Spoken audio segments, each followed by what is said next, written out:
everyone. Welcome back to Doodling Through Education.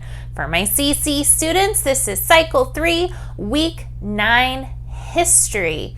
And so that just means that we're going to be talking about the events leading up to the secession of the southern states. So those events included the Compromise of 1850, the Fugitive Slave Act, and the Dred Scott Decision. And we'll go ahead and talk a little bit about the secession of the southern states as well. So I wanted to remind you, if you haven't already, to subscribe to Doodling Through Education. I also wanted to bring your attention to a link in the description through Buy Me a Coffee if you wanted to support the channel.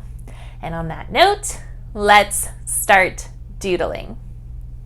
The first event that we are going to talk about that happened before the secession of the southern states was the Compromise of 1850.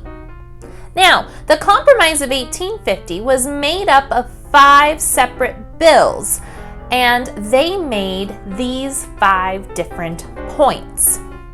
First, it permitted slavery in Washington, D.C., but outlawed the slave trade there. Next, it established Utah and New Mexico as territories that could decide for themselves if they would permit slavery or not.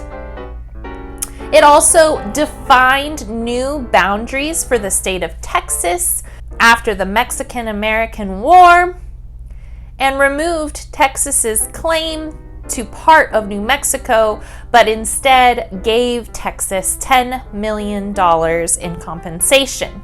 It also added California to the Union as a free state, and it actually also included that Fugitive Slave Act that is one of our main talking points. So let's jump into that. What was the Fugitive Slave Act? Well, the Fugitive Slave Act of 1850 encouraged all citizens to help the government in the capture of slaves who had run away.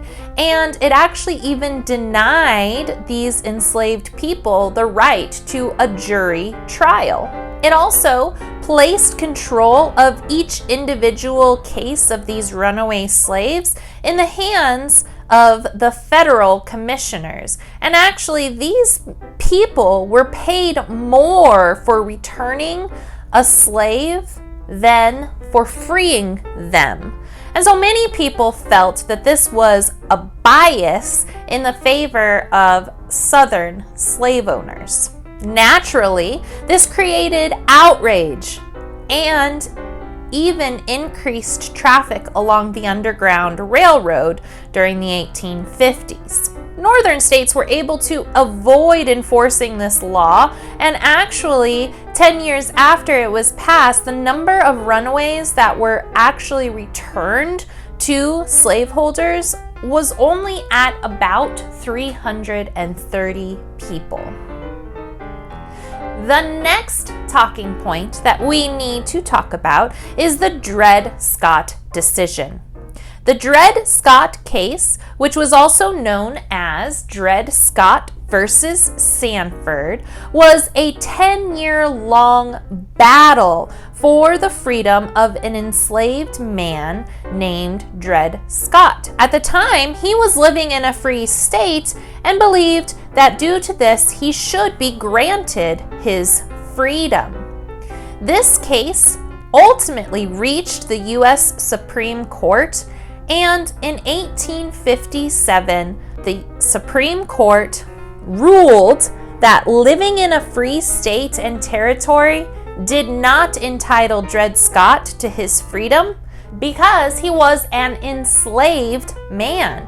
And they argued that this did not make him a citizen, but actually just another man's property. Understandably, this decision by the U.S. Supreme Court enraged people fighting against slavery and gave momentum to the anti-slavery movement and stepped us closer to civil war.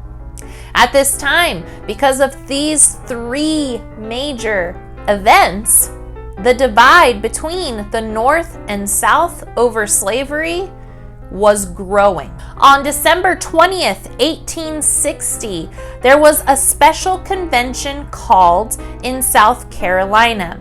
And at this convention, they passed an ordinance of secession, making South Carolina the first state to secede. Shortly after, in January of 1861, Mississippi, Florida, Alabama, Georgia, and Louisiana also decided to separate from the Union. In February 1st of 1861, Texas then also voted to secede. At this point, there was a fort called Fort Sumter in the harbor of Charleston, South Carolina. And although South Carolina had seceded from the Union, it was still at that point held by the Union. Lincoln decided to wait for a month after his inauguration before he decided to go ahead and send provisions to Fort Sumter to allow them to defend themselves. This prompted the Confederates to take action. On April 12, 1861, the Confederates attacked and opened fire on the fort. This is often thought as the first battle of the Civil War. Now, forced to make a decision to be a part of the Union or the Confederacy, the states of the Upper South needed to decide where they fell. Virginia, North Carolina, Arkansas, and Tennessee would then vote to also secede from the Union and join the South at this time. And that's all we have for today. I hope you learned a lot in this video. Be sure to maybe take a few things from the video and research it more, like the Underground Railroad. That would be a great topic, especially for your next presentation on your community day. Be sure to talk to your parents about this topic and how these events led up to the Civil War. And on that note, remember to be kind, follow God's will, and take care. Bye.